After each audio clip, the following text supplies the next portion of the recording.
งานเทศกาลอาหารลาวครั้งที่21ประจำปี 2026 ได้เปิดขึ้นอย่างเป็นทางการ ในระหว่างวันที่26-30 มังกรนี้ที่สวนเจ้าอนุวงศ์แคมป์คองซึ่งภายในงานแม่นมีร้านค้าเข้าร่วมหลายกว่า100ร้าน มีอาหารและสินค้าโอดอปไว้ให้บรรณาทานมาเลาะซื้อเลาะชิมในวันที่26มังกร2026ศูนย์กลางสหพันธ์แม่หญิงลาวร่วมกับสมาคมนักธุรกิจแม่หญิงได้จัดพิธีเปิดงานเทศกาลอาหารลาวครั้งที่21ประจำปี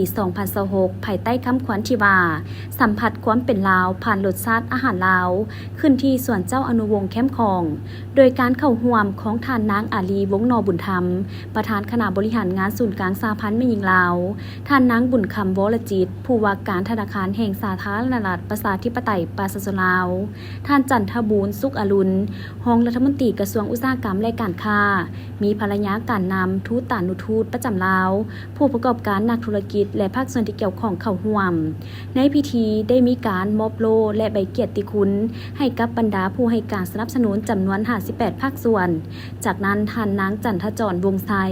ประธานสมาคมนักธุรกิจแม่หญิงประธานคณะกรรมการจัดงานเทศกาลอาหารลาวได้รายงานให้ฮู้เกี่ยวกับจุดประสงค์และคาดหมายของการจัดงานเทศกาลอาหารลาวแม่นเพื่อสืบต่ออนุรักษ์และส่งเสริมวัฒนธรรม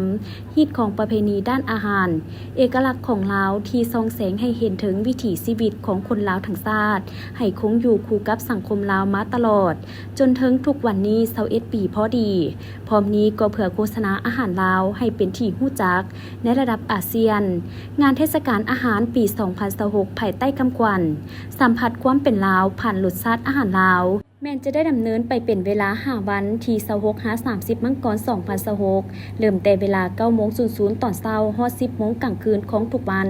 สำหรับกิจกรรมในงานปีนี้พวกเขาจัดให้มีการตกแต่งเฮือนครัวลาวบูฮานตกแต่งแขวงแห่งเสน่ห์และบ่อนวางแสดงเฉพาะของผู้ประกอบการหญิงหนุ่มและผลิตภัณฑ์ที่ผลิตได้หลายกว่าความต้องการของแต่ละแขวงเพื่อมาจำหน่ายในงานแห่งนี้เช่นผลิตภัณฑ์จากการเลี้ยงหมูของเมืองปากสานแขวงบุรีคำไซและแขวงอื่นๆถึงเวทีจะมีการสาธิตการตำบักฮงนอกนั้นจะได้เห็นลูกหลานคนรุ่นใหม่จากโรงเรียนนานาชาติมาเรียนตำบักฮงยังมีการสาธิตการปรุงแต่งหม่ำสวรรณเขตสลับกันไปในแต่ละวันนอกนั้นยังมีสัมมนาการให้ความรู้ในการเข้าหาแหล่งทุนดอกเบี้ยต่ำเพื่อช่วยเหลือธุรกิจขนาดน้อยกลางและจุลวิสาหกิจจะมีการไล่สดเกี่ยวกับบรรยากาศของงานทั้ง5วัน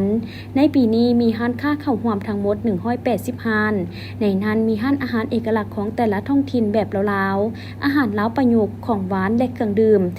160ร้านสินค้าหัตถกรรม20ร้านคาดว่าปีนี้จะมีเงินหมุนเวียนในงานประมาณ10ตื้อกีบนอกจากนั้นในระยะที่เปิดงานอาหารลาวสมาคมพวกเขายังจะได้จัดกล่องประชุมเครือข่ายผู้ประกอบการแม่หญิงอาเซียนในฐานะที่ลาวเฮาเป็นประธานอาเวนในปี